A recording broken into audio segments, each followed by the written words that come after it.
বাংলাদেশের food সিকিউরিটিতে red zone, এখানে দুর্ভিক্ষ হতে পারে। ওই আমির হামজার বাড়ির পাশে 4টা ডিজেলের খনি আছে, বাংলাদেশে কোনো ডিজেলের সমস্যা নাই, পেট্রোলের সমস্যা নাই, আমাদেরকে ধ্বংসের অতলান্তের দিকে নিয়ে যাচ্ছে। আমি চলে আসি গোলাম মাওলা রনি। রনি ভাই, আপনার কাছে এই সময় আলোচনা হওয়ার কথা ছিল জ্বালানি তেলের বিষয়টি নিয়ে, যেহেতু যুদ্ধের কি প্রভাব বাংলাদেশে পড়বে সেটা এখন পর্যন্ত আমরা জানি না, যুদ্ধ কতদিন চলবে সেটাও আমরা এখন পর্যন্ত জানি না। কিন্তু আমরা সংসদে যে চেহারাটা দেখতে পাচ্ছি, দু দলের শুধুমাত্র জুলাইকে কেন্দ্র করে মুখোমুখি অবস্থান, সেটি আসলে জনগুরুত্বপূর্ণ যে ইস্যুগুলো, সেই ইস্যুগুলোকে ধামাচাপা দিয়ে দিচ্ছে কিনা, এবং এটা আসলে ভবিষ্যৎ থেকে খুব ভালো কোনো ফল বয়ে নিয়ে আসবে, আপনার কি মনে হয় রনি ভাই?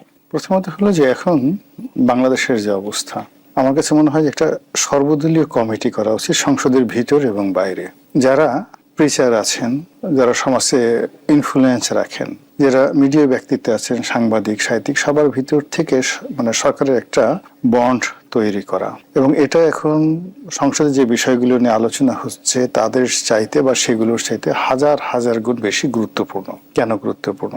আজ থেকে মাস 3 আগে যখন যুদ্ধ শুরু হয়নি, তখন জাতিসংঘ একটা যে তাদের যে FAO, তারা একটা রিপোর্ট বের করেছে এবং সেই রিপোর্টে বাংলাদেশকে লাল তালিকাভুক্ত করেছে যে এখানে খাদ্য সংকট দেখা দিবে।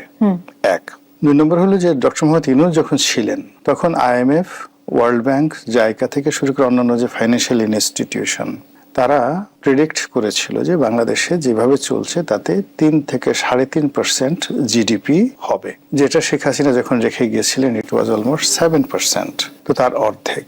আমাদের দেশের যে অর্থনীতি এবং যেভাবে জিডিপি ক্যালকুলেশন হয়, সেখানে 3 থেকে 3.5% জিডিপি মানে এখানে অলমোস্ট 80 to 90% একটা ঝুঁকি থাকে দুর্ভিক্ষ হওয়ার। তো দেখুন, যখন মানে ওয়ার্ল্ড ব্যাংক বলছে, IMF বলছে যে এখানে 3 থেকে 3.5% জিডিপি হবে, ঠিক তার সঙ্গে জাতিসংঘের অন্য একটা প্রতিষ্ঠান যেটা FAO, তারা বলছে যে বাংলাদেশের ফুড সিকিউরিটিতে রেড জোন, এখানে দুর্ভিক্ষ হতে পারে, ক্লিয়ার ইট। এই যুদ্ধ শুরু হওয়ার পর সমস্ত অর্থনীতিবিদ বাংলাদেশের এবং দেশের বাইরে, ইনক্লুডিং IMF, তারা যেটা বলছে যে এই বাংলাদেশের যে অর্থনৈতিক সংকট, জিডিপি নিয়ে এমন অবস্থা হয়েছে যে এখন এই জিডিপি আর কোনো প্লাসে থাকবে না, এটি -1 to 2% হয়ে যাবে।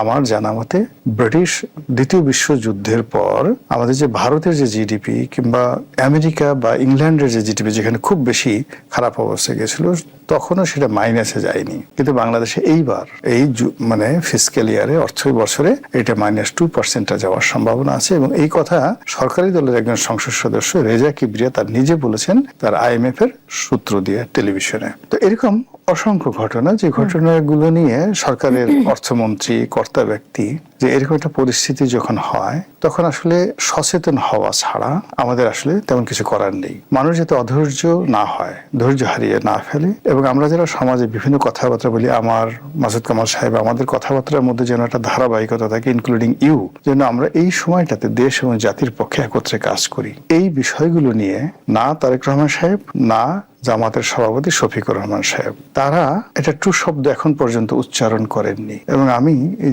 যে ভাষায় আপনার সাথে কথা বললাম, আজ পর্যন্ত গত 3 মাসে এই 2 নেতার মুখ দিয়ে বা তাদের কোনো কর্তা ব্যক্তি, তাদের যারা সাহাবী রয়েছেন, তাদের যারা ডান হাত বাম হাত রয়েছেন, তাদের মুখ থেকেও এই জাতীয় সমস্যা নিয়ে কোনো কথাবার্তা আমরা শুনতেছি না।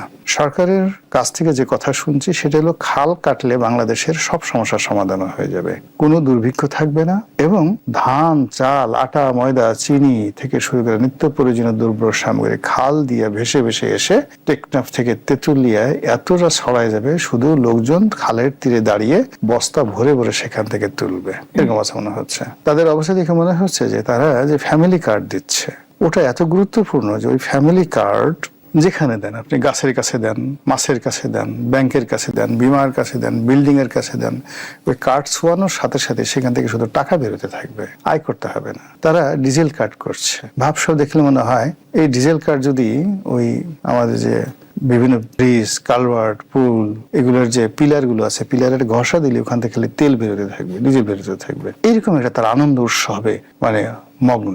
অন্যদিকে জামাত, এনসিপি, তাদের বক্তব্য হলো যে এই মুহূর্তে যদি জুলাই সনদ পাশ হয়ে যায় পাশ হওয়ার সাথে সাথে বাংলাদেশে 100টা ডিজেলের খনি আবিষ্কার হয়ে যাবে, পাওয়া যাবে মুহূর্তের মধ্যে। আল্লাহ স্বপ্নে দেখাই দেবে যে তোমাদের আর জান্নাত ঠান্নাতের এই সমস্ত বেশি একটু পরে পরে করো। ওই জায়গাতে জামাতের বাড়ির নেতার, অমুক নেতার বাড়ির পাশে, ওই আমির হামজার বাড়ির পাশে 4টা ডিজেলের খনি আছে।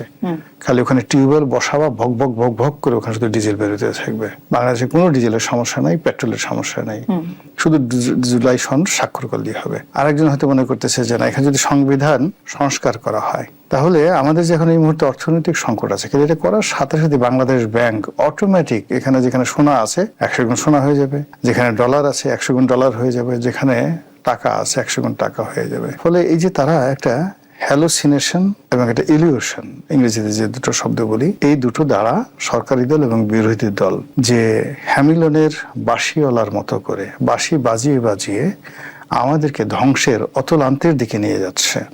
সংসদ কি আসলে কোন রকমের সমাধান ছাড়াই কোন আলোচনাতে চলছে? মানে এমনটাই তো মনে হচ্ছে না। আমি এখানে মানে এখানে সংসদের কতগুলো বিষয় থাকে। ফার্স্ট থিং হলো যে এখানে প্রশ্নোত্তর পর্ব থাকে, পয়েন্ট অফ অর্ডারে তারা দাঁড়িয়ে কথা বলে জনগুরুত্বপূর্ণ বিষয়, বা ওখানে সংসদে কারো যদি অধিকার ক্ষুণ্ণ হয়, এরপর তারা নোটিশ দেয়, যে কোনো জনগুরুত্বপূর্ণ বিষয়ে নোটিশ দেয়। এর বাইরে রাষ্ট্রপতির ভাষণের উপর তাদের একটা আনলিমিটেড লিবার্টি থাকে তারা কথা বলার জন্য। তো যে কয়টি অধিবেশন হয়েছে রাষ্ট্রপতির ভাষণের উপরে আলোচনা হয়েছে, অনেক বিষয়ে নোটিশ দেওয়া হয়েছে, অনেকে পয়েন্ট অফ অর্ডারে দাঁড়িয়েছেন। তো এই যে জিনিসগুলো হয়েছে, তারা সব ব্যাপার কথা বলেছে, মুক্তিযুদ্ধ নিয়ে কথা বলেছে, রাজাকার নিয়ে কথা বলেছে, তারপর শেষে তাদের ব্যক্তিগত স্বার্থ সংশ্লিষ্ট বিষয় নিয়ে কথা বলেছে, একে অপরকে ভুয়া ভুয়া বলেছে, একে অপরকে গালাগাল করেছে, ঠাট্টা করেছে, মস্কারা করেছে, সবই করেছে, কিন্তু আপনার আমার কথা বলা হয়নি। এটা বিরতি নেই।